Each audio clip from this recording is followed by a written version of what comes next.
सरकार दादा बोलते नाही लाव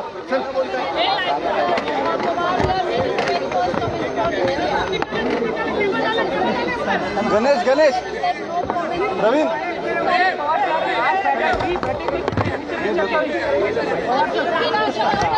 आता आधी मराठीत सांगा काय बैठकीत चर्चा झाली काय? सांगतो रे बाबा, माझी काय पहिलीच प्रेस नाहीये. आज राष्ट्रवादी काँग्रेस पार्टीची पवार साहेबांच्या उपस्थितीमध्ये प्रांताध्यक्षांनी सर्व विधान परिषदेचे विधानसभेचे आमदार, आघाडी सरकारमधले राष्ट्रवादीचे सगळे मंत्री, राज्यमंत्री आणि आमच्या सगळ्या सेलचे अध्यक्ष आणि खासदार, राज्यसभा लोकसभा, काही जण VCवर होते आणि काही जण समक्ष इथं उपस्थित होते.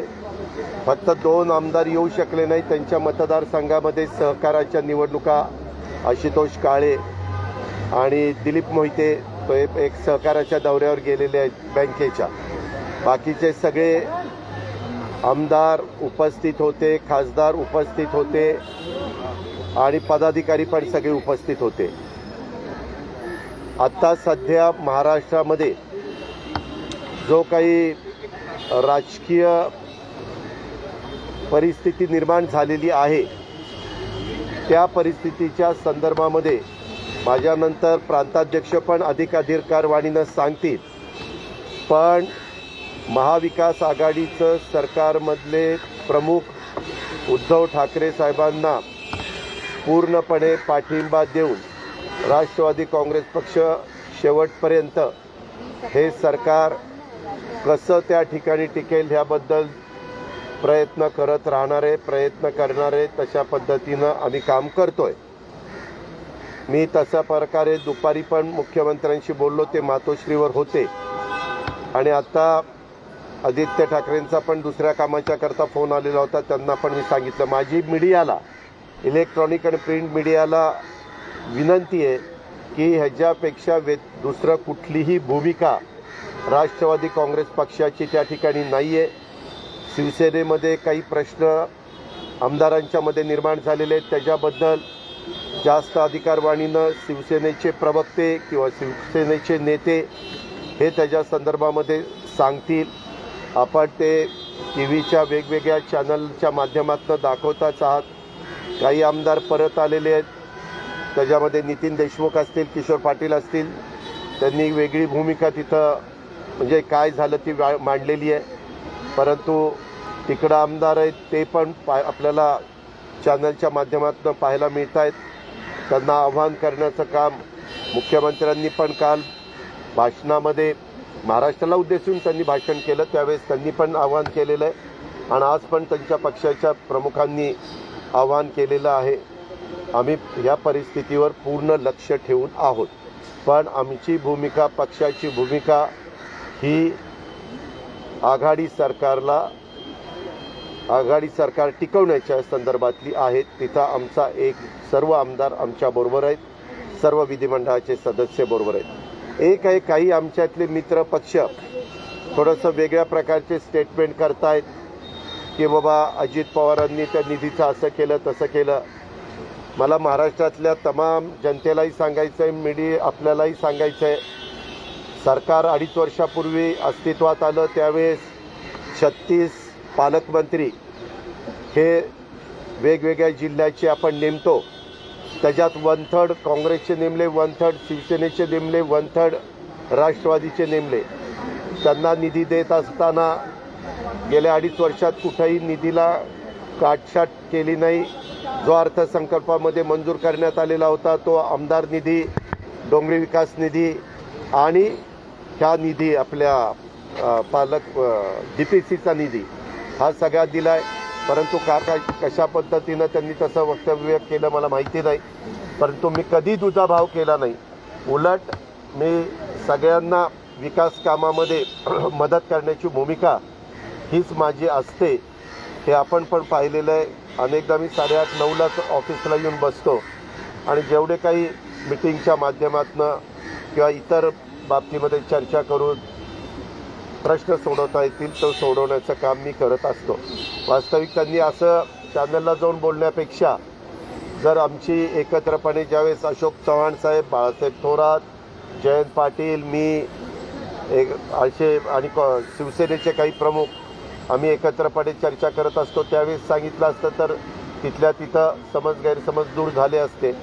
अशा काळामध्ये प्रत्येकाने आमच्या तिघांची आघाडी आहे, तिघांनी पण ही कशी टिकेल आणि हे आत्ताची परिस्थिती कशी आपल्याला नीटपणे सर्वांना मिळून हाताळता येईल त्याचबद्दलचा प्रयत्न हा केला गेला. दादा पण याबाबत एक सांगण्यात आलं की शिवसेनेच्या विरोधात जिथे शिवसेना आमदारांना निधी न देता आमच्या विरोधात जिथे राष्ट्रवादीचे होते त्यांना निधी देण्यात आला. अजित पवारांनी आम्हाला दिला तेव्हा का सुरुवातीच्या काळामध्ये 170 आमदारांच्या पाठिंब्यावर हे सरकार अस्तित्वात आलं. हे अस्तित्वात आलं त्याच्यात पवारसाहेबांनी पुढाकार घेतला होता. पवारसाहेबांनी सांगितलं होतं उद्धव ठाकरे साहेब ह्या पक्षाचे ह्या सरकारचे प्रमुख म्हणून राहतील आणि त्यांच्या नेतृत्वाखाली सगळ्यांनी काम करायचं. जो मतदारसंघ ज्या पक्षाच्या वतीनं जो आमदार निवडून आलेला आहे त्यांच्या मतदारसंघामध्ये त्यांना आपण डिस्टर्ब करायचं नाही आणि अशाच पद्धतीनं आम्ही भूमिका त्या ठिकाणी घेतलेली होती. एखाद्या ठिकाणी काही भागात बाबा आमदार आलाय हा एका पक्षाचा आलाय आणि तिथली नगरपालिका मात्र दुसऱ्या पक्षाचे, नगराध्यक्ष दुसऱ्या पक्षाचा आहे, तिथं थोडंसं काही घडलं असेल परंतु कटाक्षाने त्याच्यात आमदाराला कुठं त्रास होऊ नये याचबद्दलचा प्रयत्न हा करण्यात आलेला आहे. हे मी अतिशय स्पष्टपणे लक्षात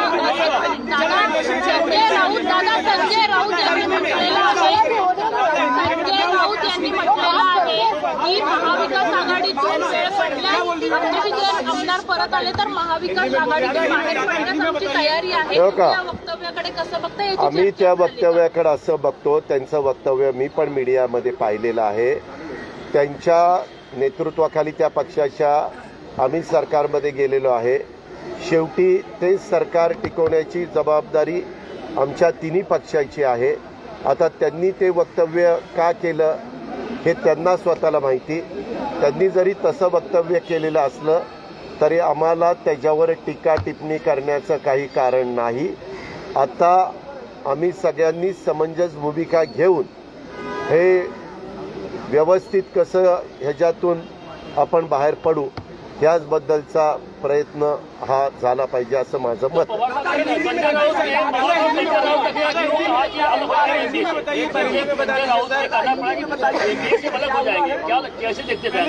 संजय राउत जी ने क्या बताया? उन्होंने एक नाथ शिंदे के बारे में कहा कि अगर जरूरत है तो एमपी से अलग हो जाएंगे सरकार से. नहीं, उनको वो उनका अधिकार है.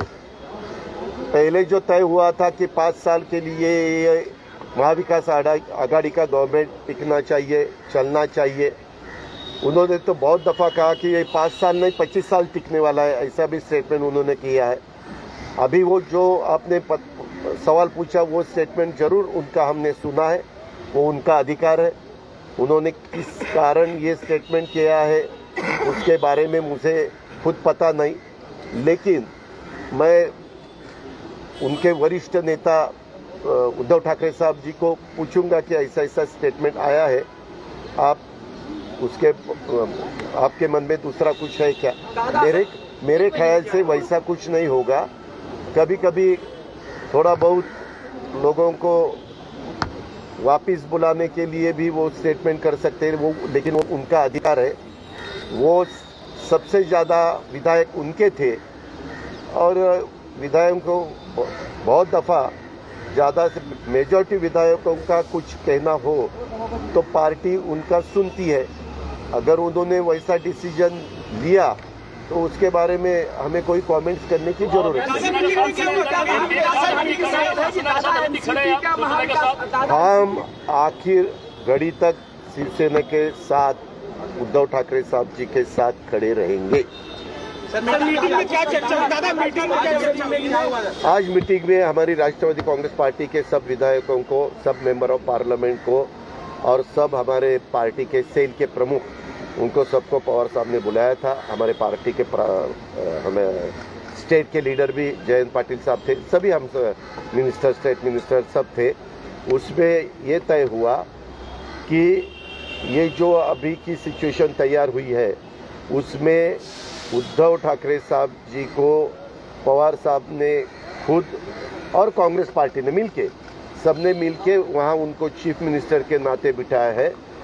तो ये गवर्नमेंट आगे चलना चाहिए, इसीलिए राष्ट्रवादी कांग्रेस पार्टी के सभी विधायक ये सरकार आगे ठीक ठाक चलाने के लिए उनका सपोर्ट कर रही है, उसमें कहीं भी हम पीछे हटने वाले नहीं। दादा, जो क्राइसिस चल रही है शिवसेना के भीतर, जिस तरीके से एकनाथ शिंदे जी आपके सहयोगी मंत्रिमंडल में हैं और आप तमाम सारे लोगों के साथ वहाँ हैं, तो उनको किस तरीके से आप कहेंगे और सरकार भी ना करती? नहीं, वो तो अधिकार, अगर एनसीपी में कुछ क्राइसिस हुए तो एनसीपी ने खुद देखना चाहिए, उनके लीडरों ने देखना चाहिए, उन्होंने सब मिलके एक परिवार के नाते एक दूसरे के साथ बात करके जो भी रास्ता आगे ठीक लगेगा वो करना चाहिए। इसमें क्या हुआ है, वो पार्टी अंतर्गत उनका मामला है, तो उसके बारे में पार्टी के जो भी चीफ है, जो भी बाकी लीडर है, वही डिसीजन लेंगे। हम उद्धव ठाकरे साहब के पीछे अभी है। क्या इस बगावत के पीछे बीजेपी है सर? क्या आप मानते हैं कि इस बगावत के पीछे बीजेपी का रोल है? अभी तक तो वैसा दिखाई नहीं दिया। तो लेकिन पवार साहब, एक आरोप बहुत बड़ा लग रहा है जो एकनाथ शिंदे ग्रुप की तरफ से कि एनसीपी और कांग्रेस बड़ी होती जा रही है, यानी एनसीपी बहुत बड़ी हो रही है, शिवसेना कमजोर हो रही है।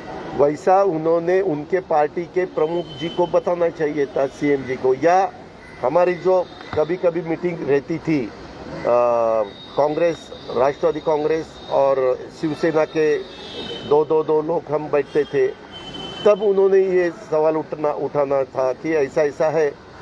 कभी कभी एक पार्टी चलाने के वक्त भी कभी कभी पार्टी में एक दूसरे को कुछ ना कुछ मतभेद हो जाते हैं।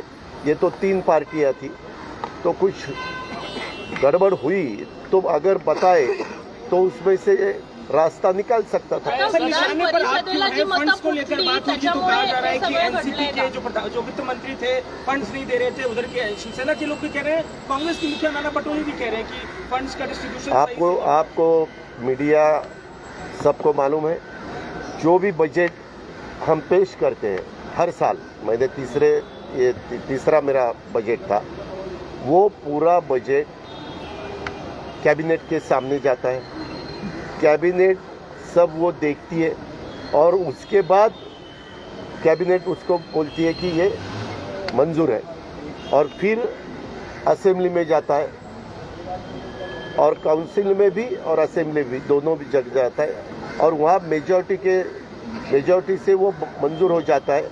और फिर हर एक डिपार्टमेंट का जो फंड है वो मेरे हाथ में नहीं रहता, ट्राइबल का फंड ट्राइबल के मिनिस्टर के पास चला जाता है हर महीने।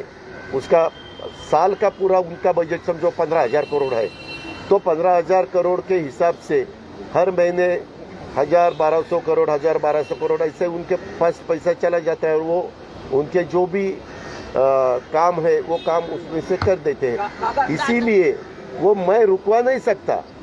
ये सामाजिक न्याय का फंड हो या अलग इरिगेशन डिपार्टमेंट हो, पीडब्ल्यूडी डिपार्टमेंट हो, यूडी डिपार्टमेंट हो, हर एक डिपार्टमेंट का फंड्स उनके हाथ में चला जाता है। फिर वो कैसा देने का वो अधिकार तो मिनिस्टर का है। और डीपीसी का वो जो फंड है वो गार्डियन मिनिस्टर के पास चला जाता है। गार्डियन मिनिस्टर, वहाँ के कलेक्टर और बाकी के मेंबर ऐसे सब बैठकर उसके बारे में डिसीजन। एक बहुत बड़ा एक बड़ा मुद्दा जो है हिंदुत्व के मुद्दे को लेकर, क्योंकि एकनाथ शिंदे कह रहे हैं कि हिंदुत्व के मुद्दे पे एनसीपी कांग्रेस साथ नहीं आ सकती। क्या हिंदुत्व को सपोर्ट करते हैं आप लोग? नहीं, हमने जो भी ये गवर्नमेंट हमारा तैयार हुआ उसमें जो क्या है, कांग्रेस और एनसीपी ये सेक्युलर का विचार करने वाले पार्टियां हैं, और शिवसेना का आपको पता है। लेकिन हमने ये तय किया कि जो इशू पूरे अपने स्टेट के डेवलपमेंट के हिसाब से ठीक है, उसमें ज़्यादा ध्यान देके वही इशू आगे चलाने के, और ऐसा 2.5 साल हमने काम किया। और जो भी उनको कुछ लगता था वो उनके पार्टी के प्लेटफॉर्म के ऊपर उनका स्टेटमेंट निकलता था। दादा हे सगळं जे काही घडलंय शिवसेना में आकर ये तुरंत तो क्रिएट नहीं हुआ होगा, तो क्या पार्टी चीफ को कहीं न कहीं संज्ञान में नहीं थे या उनको पता नहीं थी चीजें कि इतना गैप होते जा रहा है? उनका कहना है मुख्यमंत्री नहीं मिल रहे थे, उनके मुख्यमंत्री के दरवाजे बंद थे, मुख्यमंत्री कार्यालय में नहीं आ रहे। ये देखो 2.5 साल हो गया, उसमें से 2 साल तो करीबन कोरोना ही था, लेकिन तो भी गवर्नमेंट चालू था। बीच बीच में पूरे कंट्री में सबसे अच्छे चीफ मिनिस्टर कौन है, तो उसमें पहले 5 में उद्धव जी का नाम हमेशा आता था, हमेशा आता था, सबने देखा है। यानी वो तो पॉप्युलर थे ही थे।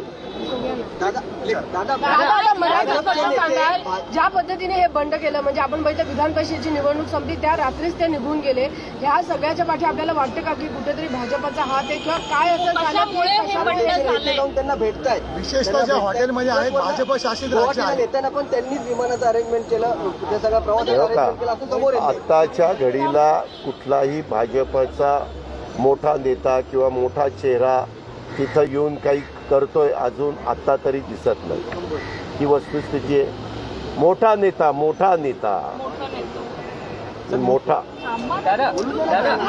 एक सवाल ये है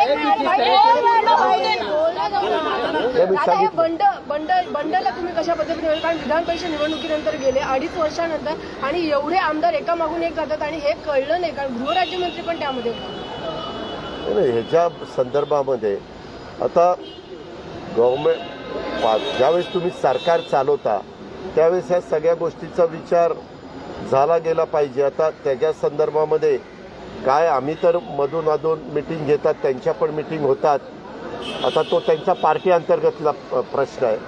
स्वतः शिवसेना प्रमुखांनी आणि त्यांच्या बाकीच्या सहकाऱ्यांनी याबद्दलचा विचार केला असेल, आम्ही त्याच्याबद्दल काही स्टेटमेंट, कारण ते आमचे सहकारी आहेत, आमचे मित्र आहेत, मित्रपक्ष आहे, त्याच्यामुळे आम्हाला त्याच्या संदर्भात बोलायचं नाही। आम्हाला एवढंच वाटतं की ते पार्टी हे सगळेजण उद्धव ठाकरे साहेबांच्या नेतृत्वाखाली विजयी झालेले आहेत। भांड्याला भांडं आपण मराठीत म्हणतो लागतं आणि त्याच्यातनं आवाज येतो, परंतु त्याच्यात इतकं टोकापर्यंत सहसा कोणी जाण्याचा प्रयत्न करू नये। आता तिकडं गेलेले लोक किती खरंच स्वखुशीने गेलेत आणि किती बळजबरीने गेले, हाही एक संशोधनाचा किंवा विचार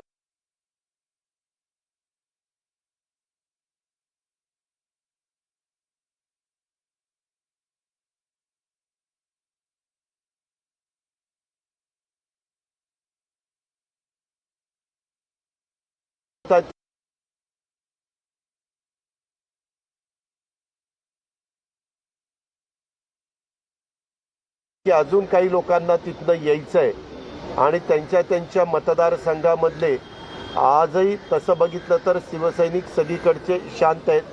काल मात्र स्वतः मुख्यमंत्री महोदय वर्षावरून मातोश्रीला जात असताना संपूर्ण वर्षापासून मातोश्रीपर्यंत शिवसैनिकांनी त्यांना सपोर्ट केलेला आपण सगळ्यांनी मीडियामध्ये पाहिलेला आहे। आणि आजपर्यंत मी आपल्याला सांगतो, शिवसेनेमध्ये ज्या वेळेस अशा प्रकारचं बंड झालं त्यावेळेस नेते एका बाजूला गेले, शिवसैनिक त्यांच्या मागं गेले नाही।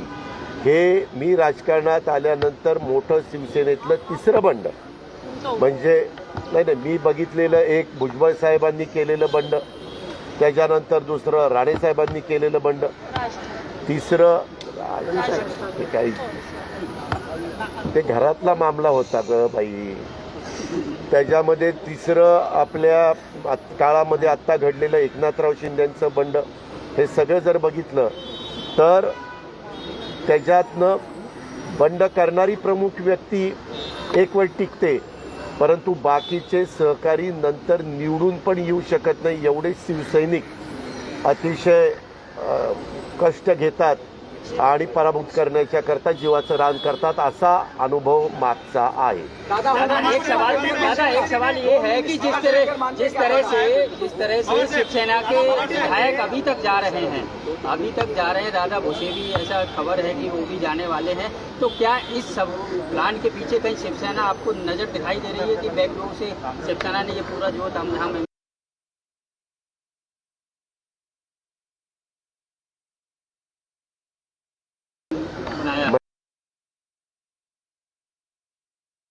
मैंने 2.5 साल उद्धव जी के साथ आज तक जो काम किया है और मैं कर रहा हूँ, वो देखने के बाद उनका स्वभाव वैसा नहीं, वो खुले दिल से बताएंगे मुझे ये ऐसा करना है और मैं करने वाला हूँ.